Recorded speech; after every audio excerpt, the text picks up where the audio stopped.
呢？现在大家说网络掀起了要加入民进党行动，是不是？要掀起加入民党热潮，因为真的是党政实在太好用了，绿色就是原谅的颜色，因为这个事情看下来就是如此嘛。好，那一开始的时候呢，我想先直接这个两相对照哦。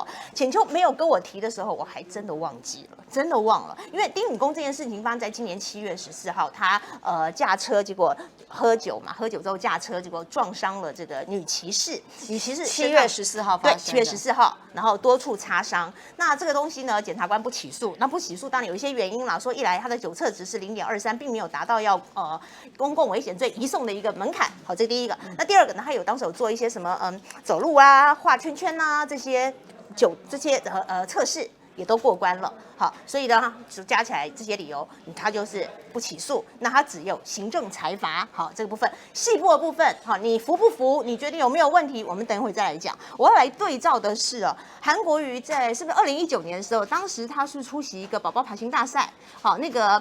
事情其实当时闹得真的是蛮大的，轩然大波哦。然后说什么他去强暴女婴啦，好，还有没有经过妈妈的同意？强暴哈，强暴，对对，强制抱过来亲，然后没有经过妈妈的同意。那这个事情其实父母都已经说得很清楚了嘛，对不对？那当时说是觉得你其实大概是2020期间嘛，然后去告了，好，韩办当时去告说这是假新闻，这是恶意重伤。好，那这个案子到现在怎么样了？完全没有进度哦，怎么会这样？这现在是已经2021都要2022了。其实我是突然，而且这是什么大案子吗？昨天恍然想起来了，你知道吗？大家记不记得当时恶行有多么的重大？就是说，人家是爸爸妈妈同意，然后有妈妈亲手把孩子抱到了活动现场韩先生的手上。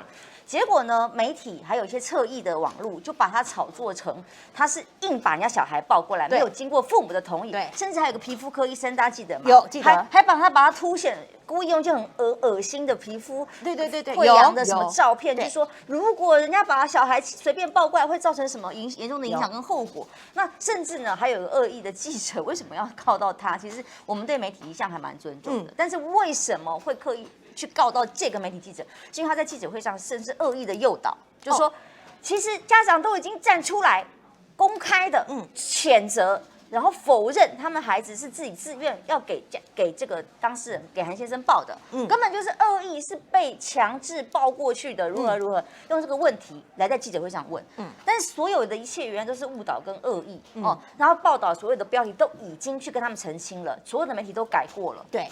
所以爸爸后来有出来讲话嘛？对，就连3立的网络媒体，跟他们反映过，也通通都改了。但偏偏只有3立电视台当时新闻部的标题跟内容一模一样，都还是引用错误的、侧翼的、恶意的报道。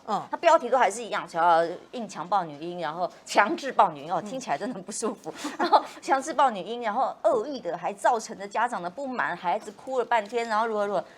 就告一模一样。我们的司法的程序实在是真的，我们现在整个社会价值错乱，司法标准也只有一个，就是只有塔绿班才会一切都无罪或快速审理。像丁允恭7月14号撞到人，10月就直接已经裁定，直接是不起诉处分。那0.23告诉大家什么？就是说0.25其实0.23都在这个违法值中间，你可以有主观的认定，不管警方直接决定函送，对，或者是检察官直接就觉得个低档啦对，这个有个主观判断的标准，法律的标准应该是很客观的。但是现在六法全书有另外一本就是另外一本，塔绿班六法全书另外一本可以自己设定。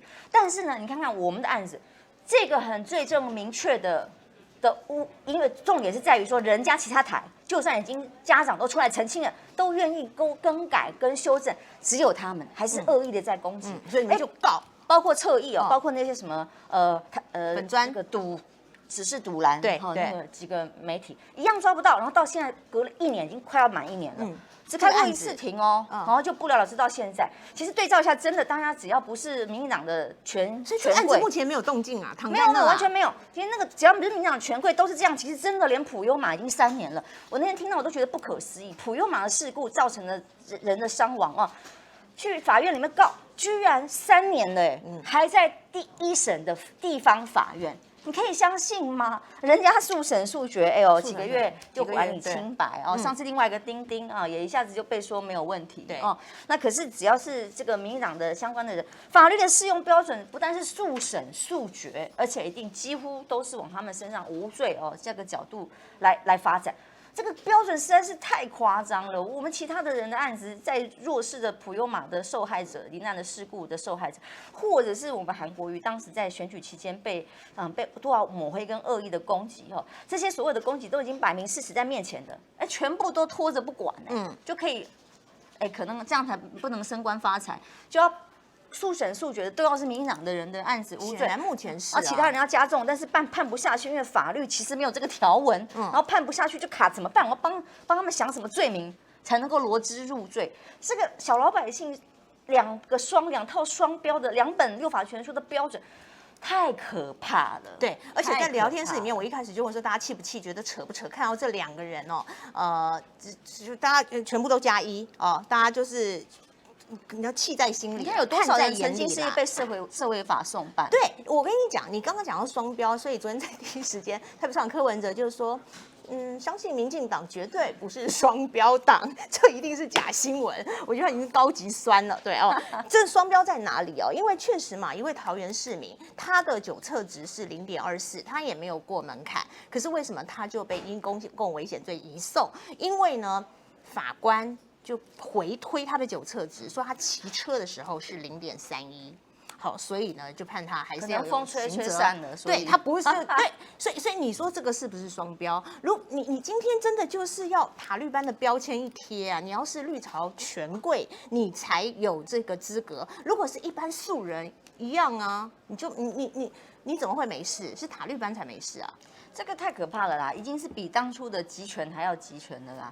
我觉得我们的价值错乱、标准错乱，已经不知道到哪里去了。我其实想闲话，我一坐下来我就想跟你闲话聊。你看我们现在录影的时候拿隔板哦，餐厅呢可以拿下口罩，然后还可以不用隔板。对。然后我们现在其实是没有吃东西戴着口罩的，对，用隔板，对，因为谈话性节目，对，好，然后餐厅里面可以逐桌敬酒，可是我今天听到中午听到新闻说，哎 KTV 里面不准喝酒嘛，对，然后有业者自己营业，然后就被说而且这客人罪大恶极，还偷喝酒，你会不会觉得很莫名其妙？在餐厅里面有一些宴席的场合，甚至可以逐桌敬酒的时候，KTV 里面不准喝酒，你一喝酒就是罪大恶极，要被这个价值观去控诉他说他偷喝酒，就是我们很多的防疫逻辑你不通，所以你就更不懂。一切都是。然后 KTV 他停业的时候，政府有没有给他过通知？有没有申请过？没有。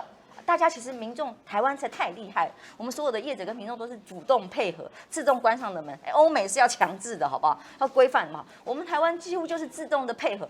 可是要副业居然还要逐一的去申请。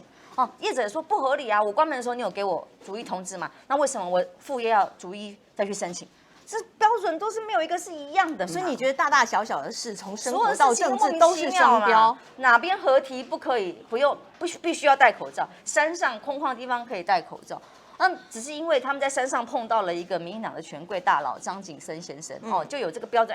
他那样的标准，只要民进党的大佬做的事情，民进党的权贵做的事情，就是一个标准，就一定是可以。你不觉得整个社会价值错乱吗？那更何况像陈柏惟这种咖，对，这个应该会让你更错乱。我今天错乱了一下，好，对不对？因为昨天他为了这个10年前的造逃事件，当然出来道歉了，整个人表现的是让我也看到，看起来蛮有诚意的。最起码他的态度是这样。那可是你就不懂了，整个绿营上上下下啊，是一直对他喊加油，柏惟你好棒。赵桃好棒，然后请加油，这是什么意思？这是怎么回事？对不对？那更不用说了，一大堆像许志杰，还直接扯到韩国瑜车祸，对。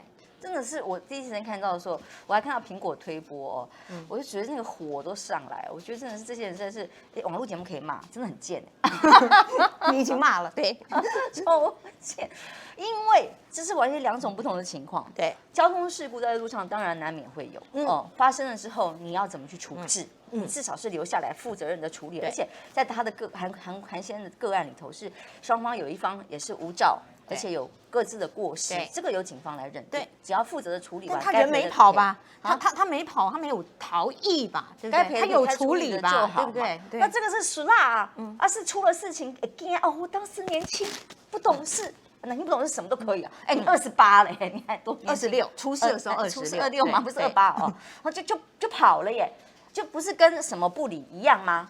对，什么后不理啊？对，那这就是没水准又没有肩膀，然后就是一个很没有承担的一个表现哦。那这种标准放到了民进党的塔利班标准里面，哎，就可以被是 OK 的，加油哦，对而且全部都是蓝勾勾的这些委员们，蓝勾勾哦，加油。其实我是很客观的讲哦，我对人的价值标准我是很宽。为什么？因为我觉得人，如果你犯错了哦，你知过能改，我们更生人都可以重新有新生活，好好的重新做人就好啦。我从来都不觉得你不会执着纠结在那上面，我不会觉得你有个小瑕疵就一辈子不得翻身。但是我重点是你一旦犯错之后，你怎么告诉大家你是真的改过了？哦，问题是他出来之后道歉，他不是一再的说谎。说谎什么？比方说，他第一时间新闻稿，陈柏惟说他第一时间是去警察，他还少了错字啊，警察局自警察报案，是警察局啊，没有，根本不是，他根本不是主动去跟警察局报案，而且第一时间强调他没有酒驾。哎，其实说真的，你有没有酒驾？你现在已经不可考了哦。你甚至自己这样讲，我还觉得是不是他强调是疲劳驾驶300两哦，此地无银300两哦，因为基本上你是。被警察用监视器去追踪的，查出来的车号，对，哎，你还要说谎，你都过了这么多年，如果你真的要认错，你就坦诚嘛，还要说谎，说自己是主动，好像还很可怜哦，我还要去打工，努力的赚钱，谁知道是不是打赌博电玩打到天亮去的？